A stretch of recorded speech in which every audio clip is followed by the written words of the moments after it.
E eu quero refletir com os irmãos nessa noite sobre o caminho da honestidade. Acho que um dos grandes problemas que nós temos nos nossos relacionamentos, um dos grandes problemas que nós temos como cristãos, é saber de fato qual é o caminho da honestidade. E para isso nós queremos refletir com os irmãos sobre qual é a nossa maior riqueza, qual é a nossa maior pobreza, porque a nossa maior pobreza é não descobrir qual é a nossa maior riqueza, e a nossa maior riqueza é saber qual é a nossa maior pobreza. E quando eu falo riqueza, pobreza, eu não estou falando de dinheiro, estou falando de existência. Todos nós somos ricos em alguma coisa e todos nós somos pobres em outras. Tem gente que é rico em generosidade, tem gente que é rico em competências, tem gente que é rico em diversas situações, em relacionamentos, em alegria, tem gente que é pobre em outras coisas. Então, todos nós somos ricos e pobres em alguma coisa. Então, a nossa maior pobreza é não saber qual é a nossa maior riqueza, e a nossa riqueza, ao contrário, é a gente saber qual é a nossa maior pobreza, para a gente saber quais são as nossas debilidades, os nossos problemas. E para isso eu quero convidá-los a abrir a Escritura Sagrada, no texto que se encontra lá no Evangelho de Mateus, no capítulo 5, Mateus capítulo 5, o verso de número 13, que vai nos dizer assim: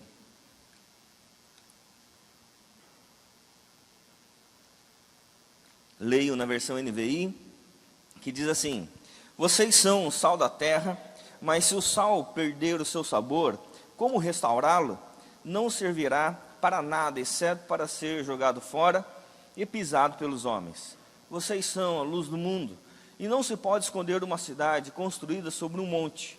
E também ninguém acende uma candeia e a coloca debaixo de uma vasilha. Ao contrário, coloca-a no lugar apropriado, e assim ilumina todos que estão na casa. Assim, brilhe a luz de vocês diante dos homens, para que vejam as suas boas obras e glorifiquem ao Pai de vocês que está nos céus. Amém. É interessante a gente compreender essa questão de que nós somos a luz do mundo, ou a luz dos homens, porque essa é uma afirmação de Jesus acerca de nós. É um olhar de Jesus para cada um de nós. E é importante a gente compreender que o público de Jesus era o público que nem podia entrar na igreja, era o público que nem podia ter acesso ao templo, era o povo à margem da religião judaica. E esse povo à margem começa a seguir Jesus, e Jesus, quando vai começar o Sermão da Montanha, um sermão que tinha sido profetizado em Isaías 2 e Miqueias 4, então Jesus senta numa pedra, começa a falar sobre os bem-aventurados, e mostrando que os bem-aventurados eram eles, que eram perseguidos, com fome e sede de justiça, eram pacificadores, eram os mansos, eram os justiçados, os perseguidos, os caluniados, e aí de repente Jesus para e diz: na realidade, vocês são, além de bem-aventurados, vocês são a luz desse mundo. Vocês são o sal dessa terra. O que Jesus estava querendo dizer, e o que Jesus quer dizer quando Ele olha para mim e para você, e diz que nós somos a luz nesse mundo? O que isso representa para a nossa existência? O que nós precisamos descobrir nessa afirmação de Jesus acerca da nossa própria existência, para que a gente saiba descobrir quem nós somos, quem Deus é e qual a nossa missão na terra que Deus nos colocou. E quando nós passamos a descobrir o caminho da honestidade, então a gente percebe que o caminho da honestidade não é o nosso caminho para Deus, é o caminho de Deus para nós. A luz, quando Jesus fala que nós somos a luz do mundo, não é porque nós iluminamos e Jesus passou a olhar a luz em nós e fez essa afirmação. Ao contrário, nós passamos a ser luz do mundo porque houve um caminho de luz que nos atingiu. E é sobre isso que eu quero mostrar para vocês esse caminho da honestidade, esse caminho da luz. Isso começa lá em Gênesis capítulo 1, dos versos 1 a 3, onde o texto vai dizer, primeiro texto que vai dizer sobre a luz. Gênesis 1, 1 a 3, na versão NVI, vai dizer assim: no princípio, Deus criou os céus e a terra, era a terra sem forma e vazia, e trevas cobriam a face do abismo, e o Espírito de Deus se movia sobre a face das águas. E disse Deus: haja luz, e houve luz. O primeiro capítulo da Bíblia vai mostrar que havia trevas, e Deus traz luz, mas o sol vai ser criado somente no quarto dia. É criado primeiro a luz, para depois ser criado o sol. Porque a luz precede o sol. Não há iluminação, não há luz porque temos sol. Há sol porque tem luz. E a luz que ilumina, que mantém tudo iluminado, é a luz do Senhor. Isso aqui está no primeiro capítulo da Bíblia, e dizendo que havia trevas e a luz brilhou.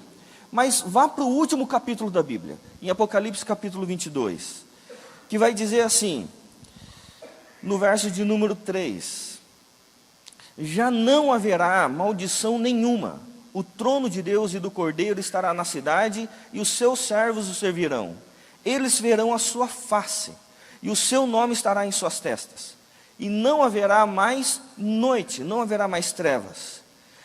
Eles não precisarão de luz de candeia, nem da luz do sol, pois o Senhor Deus os iluminará, e eles reinarão para todo sempre. O que nós temos no último capítulo da Bíblia? Havia trevas, havia noite, mas de repente, Deus, agora na maneira que Ele está consumando todas as coisas, a Bíblia vai dizer que Deus vai apagar o sol. O sol não vai existir mais. A iluminação, a luz que nós teremos na glória, não será fruto de nada criado, vai ser do próprio Criador iluminando a tudo e a todos. Então a luz de Deus, o brilho de Deus é que vai clarear todas as coisas, da mesma forma como aconteceu lá no Gênesis. No Gênesis havia luz, e somente no quarto dia houve a criação do sol. E aqui no Apocalipse, Deus apaga o sol, mas a luz permanece. Porque de Gênesis a Apocalipse, no primeiro e no último capítulo da Bíblia, há algo extraordinário para a minha vida e para a sua. Deus é luz. E é Ele que ilumina a tudo e a todos. E iluminação não é só essa iluminação externa, há uma iluminação interna que Deus promove no nosso coração. E essa iluminação interna que nos dá o autoconhecimento. Agora, após a queda, após o problema do pecado, nós passamos a ter grande dificuldade de olhar para dentro de nós e sermos honestos. Por quê? Porque depois da queda, quando Deus fala para Adão, por que você comeu do fruto do conhecimento do bem e do mal? A primeira coisa que Adão faz é reagir de forma defensiva com relação a Deus, e ele passa então a acusar a Deus, porque o homem, ele estava tranquilo no jardim, e Deus dá uma mulher que ele não tinha pedido. Então ele fala assim: olha Deus, não é minha culpa, foi a mulher que o Senhor me deu que me enganou. E quando Deus vai para a mulher joga a culpa na serpente. Então nós temos um grande problema interior, de olhar para dentro de nós e sermos altamente honestos em reconhecer de fato qual é a nossa pobreza e quais são os nossos problemas, quais são as nossas debilidades. Porque nós fazemos justificativas para mascarar os nossos problemas e transferir culpa. Então, quando o Adão ele começa a trabalhar dessa maneira, isso vai para todo ser humano. E todos nós somos desse jeito. Todos nós temos dificuldade em reconhecer os nossos problemas, os nossos erros. É por isso que então brilha uma luz na história, e a luz que brilha na história vai ser uma luz que vai brilhar dentro de nós. Não uma luz somente como Gênesis e Apocalipse, uma luz que vai iluminar todas as coisas, mas a luz que Jesus vai nos trazer vai iluminar a todas as pessoas de dentro para fora. Então, um texto que vai nos mostrar isso é Isaías capítulo 9, quando o texto vai dizer sobre um povo que andava em trevas e brilhou a luz.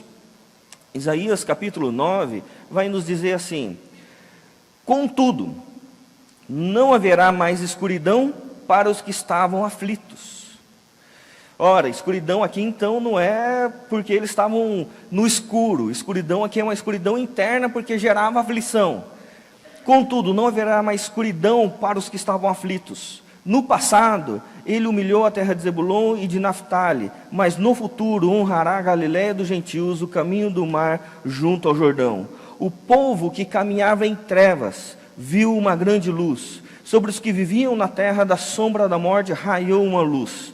Fizeste crescer a nação e aumentaste a sua alegria. Eles se alegram diante de ti, como os que se regozijam na colheita, como os que exultam quando dividem os bens tomados na batalha. Pois tu destruíste o jugo que os oprimia, a canga que estava sobre os seus ombros, e a vara de castigo do seu opressor, como no dia da derrota de Midian. Pois toda bota do guerreiro usada em combate, e toda veste revolvida em sangue, serão queimadas como lenha no fogo. Por quê?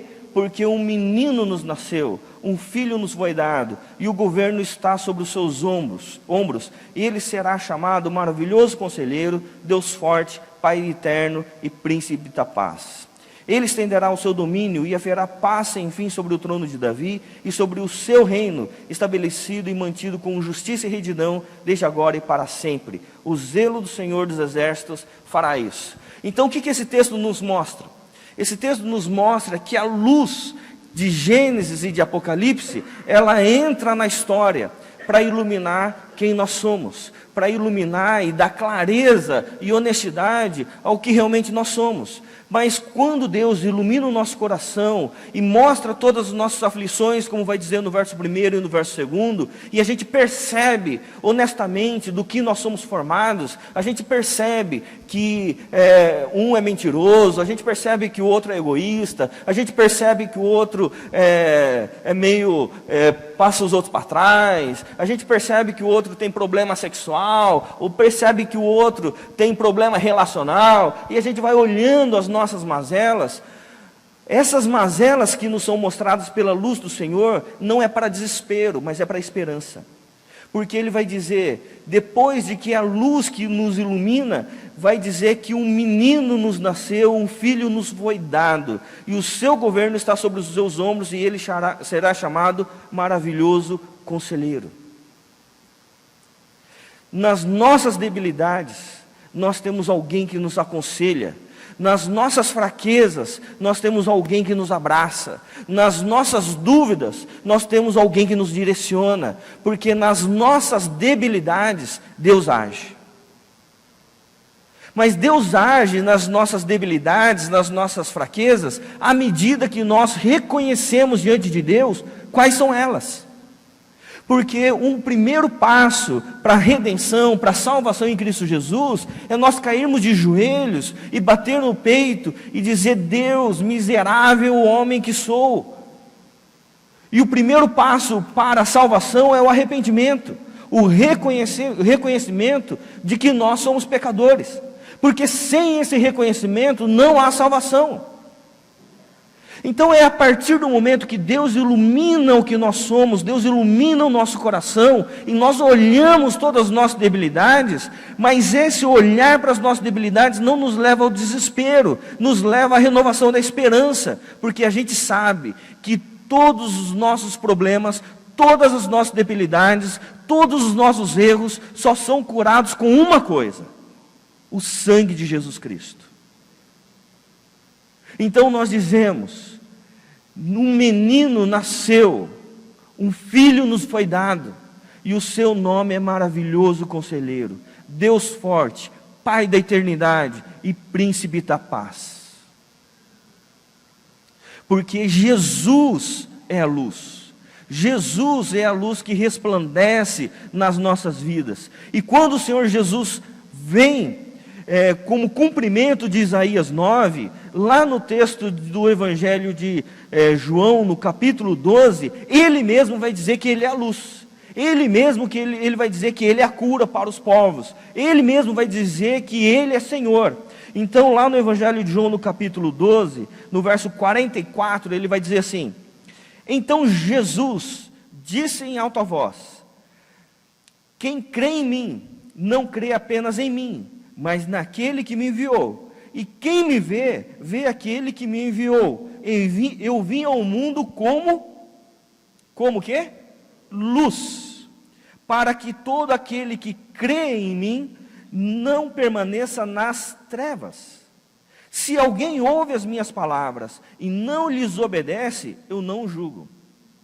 Guarda isso, irmão. Se alguém ouve as minhas palavras e não lhes obedece, eu não julgo. Pois não vim para julgar o mundo, mas para salvá-lo. Há um juiz para quem me rejeita e não aceita as minhas palavras. A própria palavra que proferi o condenará no último dia. Pois não falei por mim mesmo, mas o Pai que me enviou me ordenou o que dizer e o que falar. Sei que o seu mandamento é a vida eterna. Portanto, o que eu digo é exatamente o que o Pai me mandou dizer. É interessante esse texto do Evangelho de João, porque Jesus vai mostrar que Ele é o cumprimento de Isaías 9. Ele é a luz que brilhou nas trevas. Por isso que Ele vai dizer que Ele veio ao mundo como luz, para que todo aquele que crê nele não permaneça nas trevas. Então, quando você olha para o seu coração, meu irmão, você pode olhar com toda honestidade, sem medo. Nós somos o povo que olha para dentro de nós e a gente não tem medo de reconhecer os nossos erros. A gente não tem medo de reconhecer as nossas debilidades, principalmente quando nós estamos na comunidade de fé, na comunidade cristã. Por quê? Porque na comunidade cristã, a gente pode reconhecer os nossos erros. Aliás, isso é um mandamento de Deus para nós confessarmos os nossos pecados uns aos outros. Por quê? Porque na nossa pobreza, nós vamos encontrar a riqueza do nosso irmão. Porque a nossa riqueza é para suprir a pobreza do outro. Então, à medida que eu reconheço a minha pobreza, reconheço qual é o meu problema, qual é a minha dificuldade, vai ter um irmão que vai ser a solução na minha vida. Se eu descubro que o meu problema é ser egoísta, eu vou me aproximar de um irmão que é altamente generoso. Por quê? Porque eu vou aprender a generosidade com aquele que é generoso. E ele vai suprir, ele vai me ensinar o caminho para eu sair da honestidade e o caminho da redenção, à medida que eu caminho com alguém que supre a minha pobreza, porque ele é rico naquilo que é oposto a mim. E dessa forma, na comunidade cristã, nós curamos uns aos outros, pelo sangue de Jesus. Nós curamos uns aos outros pela relação, pelo relacionamento que nós mantemos na comunidade de fé. Mas esse relacionamento tem que ser honesto. Esse relacionamento tem que ser sincero, para que a gente saiba de fato olhar para o outro e saber qual é a riqueza e a pobreza do outro, e ter maturidade para lidar com a riqueza e a pobreza do outro, para eu não me aproximar do outro apenas de forma interesseira, querendo a riqueza do outro, e nem também lidar de forma arrogante com a pobreza do outro, mas de forma cristã, sabendo que a riqueza do outro é para suprir a pobreza de alguém, e a minha riqueza é para suprir a pobreza de outro alguém também. Porque eu tenho pobreza que vai ser suprida por alguém. A começar pelo Senhor Jesus Cristo, que é a luz, que iluminou o meu coração, e agora eu sei qual é a minha pobreza. Porque a maior pobreza de alguém é não saber qual é a sua riqueza. E a maior riqueza é a gente saber qual é a nossa pobreza. Então, quando a gente começa a trabalhar com honestidade, a gente percebe que o Senhor Jesus ilumina o nosso coração para sermos honestos e missionais. Honestos conosco mesmos e missionais com relação ao outro. Porque eu descubro não só a minha pobreza, mas descubro também a minha riqueza. E quando eu descubro a minha riqueza, eu falo assim, nossa, eu sou rico em algo, eu sou rico em poder compartilhar algum ensino. Então tem alguém que está precisando ser ensinado. Então eu vou suprir a necessidade do outro. Enquanto o outro supre a minha necessidade. É por isso que o texto ele vai dizendo, de Gênesis a Apocalipse, que Deus é luz, e Ele está trazendo essa luz, e essa luz veio, emergiu na história, por meio da cruz, por meio do Senhor Jesus Cristo, mas mais do que isso, mais de trazer a luz, o Senhor Jesus formou um povo de luz. É por isso que eu comecei lendo o texto de Mateus capítulo 5, eu quero voltar para ele. Tá certo? Por isso que eu comecei com ele, para mostrar que nós somos esse povo. Então, no Evangelho de Mateus, capítulo 5, o texto vai dizer que nós somos, agora em Cristo Jesus, um povo que ilumina, um povo que não é possível viver sem trazer luz para a história. No verso 14, capítulo 5, vai dizer que nós somos a luz desse mundo, e não é possível nós deixarmos a nossa luz apagada. Por quê? Porque ele vai dizer, não se pode esconder uma cidade construída sobre um monte, e também ninguém acende uma candeia e a coloca debaixo de uma vasilha. Ao contrário, coloca num lugar apropriado e assim ilumina todos que estão na casa. Então, como é que a luz vai brilhar através das nossas vidas? O verso 16 vai responder. Ele vai dizer, assim brilhe a luz de vocês diante dos homens, para que vejam as suas boas obras e glorifiquem ao Pai que está nos céus. Então, como é que nós olhamos e percebemos que nós somos um povo de luz? À medida que nós nos relacionamos com as pessoas e estamos suprindo a pobreza de alguém. À medida que nós percebemos qual é a nossa riqueza, e a nossa riqueza está sendo usada por Deus para suprir a pobreza de alguém. Porque a nossa riqueza é para ser vista diante dos homens. E as pessoas possam perceber a glória de Deus sendo manifesta nas nossas vidas. É por isso que alguém que resume, alguém que trata a riqueza apenas no aspecto financeiro, ele é pobre. Não descobriu o que é riqueza ainda. Porque trabalha apenas com uma consciência econômica. Riqueza é muito mais do que isso. Riqueza é o fato do Senhor Jesus ter trazido luz à história, ter trazido luz às nossas vidas, ter transformado os nossos relacionamentos, ter transformado a nossa vida, ter transformado a nossa cosmovisão, a nossa maneira de enxergar o mundo. E agora nós não enxergamos o mundo pelo viés simplesmente econômico, mas nós analisamos o mundo pelo viés existencial. E porque analisamos o mundo pelo viés existencial, nós nos importamos com todas as pessoas. Nós nos importamos com todo ser que é criado à imagem de Deus. Porque nós temos a humildade de reconhecer que todo mundo é rico e pobre em alguma coisa. Aliás, pode perceber, as pessoas mais soberbas, mais arrogantes, são as pessoas que têm mais dificuldade de serem honestas. As pessoas mais prepotentes são as menos ensináveis. Por isso que o Peter Drucker, um administrador sensacional, um grande pensador da administração, ele vai dizer o seguinte, que tiveram 3 homens altamente carismáticos na história, e que eram homens que conseguiam mobilizar uma nação em torno do seu discurso. Mas o carisma deles os desfez, porque o carisma deles os tornou prepotentes. E quem são os 3 grandes líderes que mobilizavam uma nação em torno do discurso? Hitler, Mao Tse-tung e Stalin. E o Lula? Porque ele escreveu antes do Lula. E o Lula depois, não é? Porque eles tinham carisma, mas o carisma os tornava prepotentes e fazia deles pessoas não ensináveis. Eles se achavam os caras. E porque se achavam os caras, perderam a sensibilidade da honestidade das suas debilidades. E por mais que as pessoas alertassem, eles não ouviam. Por quê?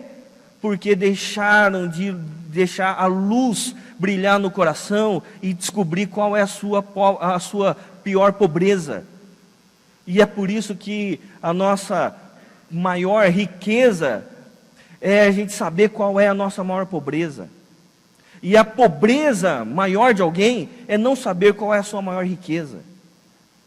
É por isso que quando a gente trabalha com honestidade, a honestidade em saber quais são as nossas debilidades, quais são as riquezas do outro, nos leva à humildade, a reconhecer que todo ser é importante, mesmo que não tenha dinheiro. Todo ser é importante, mesmo que não tenha títulos. Todo ser é importante. Por quê?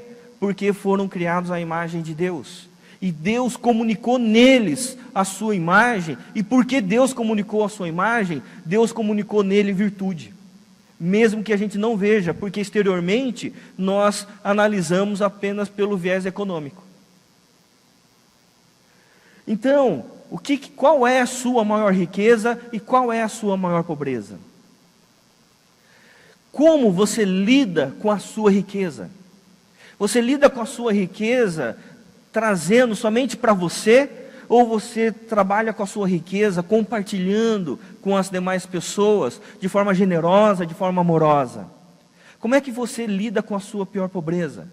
Escondendo os seus esqueletos dentro do armário?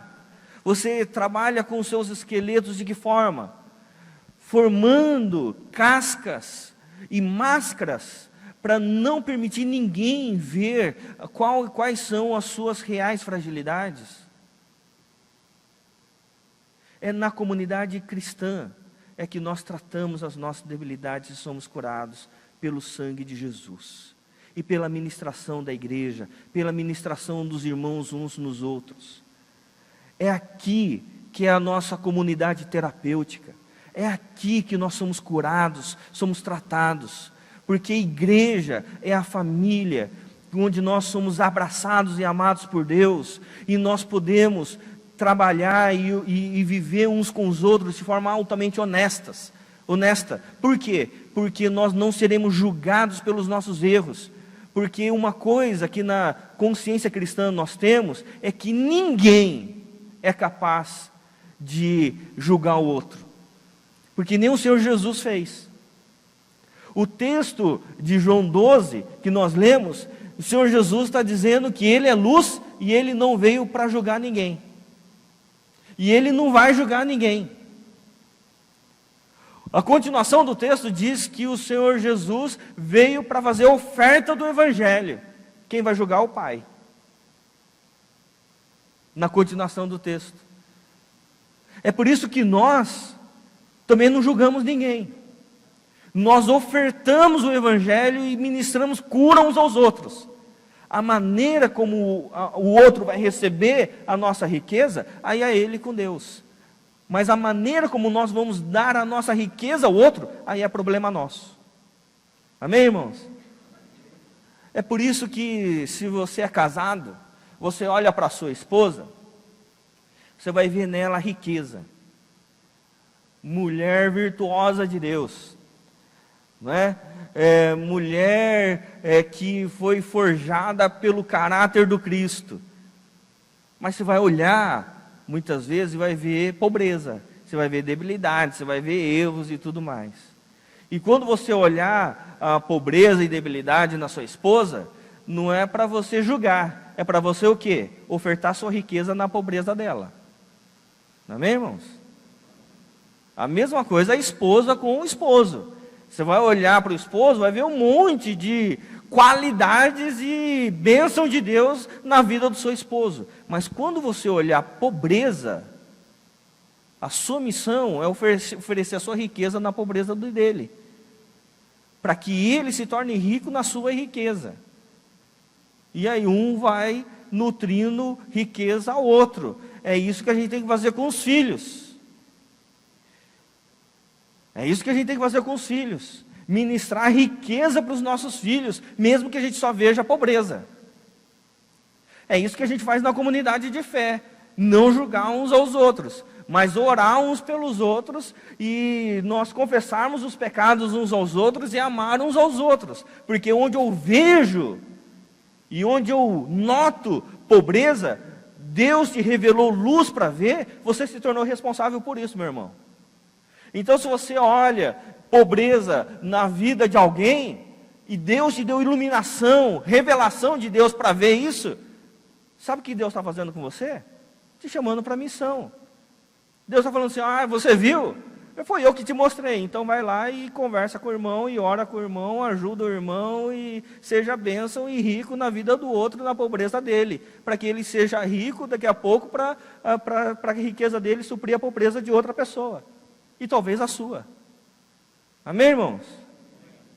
E nesse caminho da honestidade, nós nos tornamos cada vez mais humildes e fraternos, porque nós somos forjados no caráter de Cristo.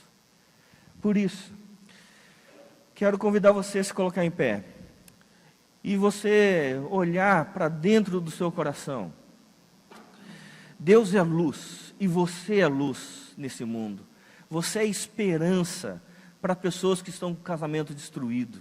Você é a esperança para jovens que estão desviados, jovens que estão desgarrados do caminho de Deus. Mas ao invés de apenas julgarmos, nós precisamos nutrir riqueza. Por isso que a nossa maior riqueza é saber qual é a nossa maior pobreza. Qual é a sua pobreza que o sangue de Jesus quer revestir? Porque a nossa maior pobreza é não saber também a nossa maior riqueza. Qual é a sua riqueza que Deus deu a você e Deus te chama a compartilhar, a entrar em missão, a entrar em generosidade com a sua família, com a família da fé, com os seus amigos? Qual a sua riqueza e qual a sua pobreza? Deus nos faz luz para nós sabermos e discernir qual é o nosso coração, para depois nós sermos luz na vida dos outros.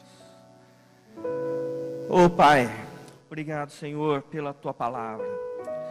Nós queremos, Senhor, ser luz, porque Tu és luz, ó Deus.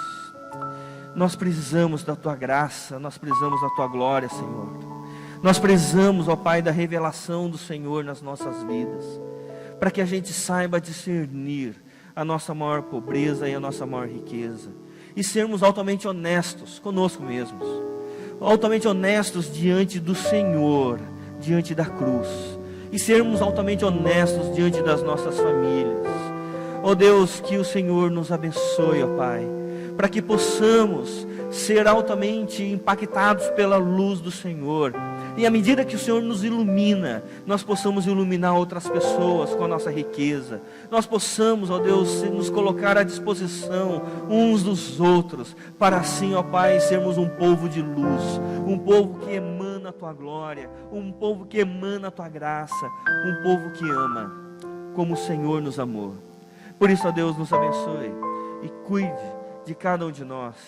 Abençoe, ó Deus, e que sejamos sempre famílias terapêuticas, uma igreja terapêutica, pessoas terapêuticas, ó Deus, onde nós olhamos a debilidade do outro e não nos afastamos, mas nos tornamos responsáveis pela pobreza do outro para manifestar a nossa riqueza. Em nome de Jesus, revela, Deus, revela a cada um de nós, revela, Deus, a nossa riqueza, e ministre a Tua palavra, e ministre a Tua glória sobre cada um que está aqui nessa noite, em nome de Jesus. Amém.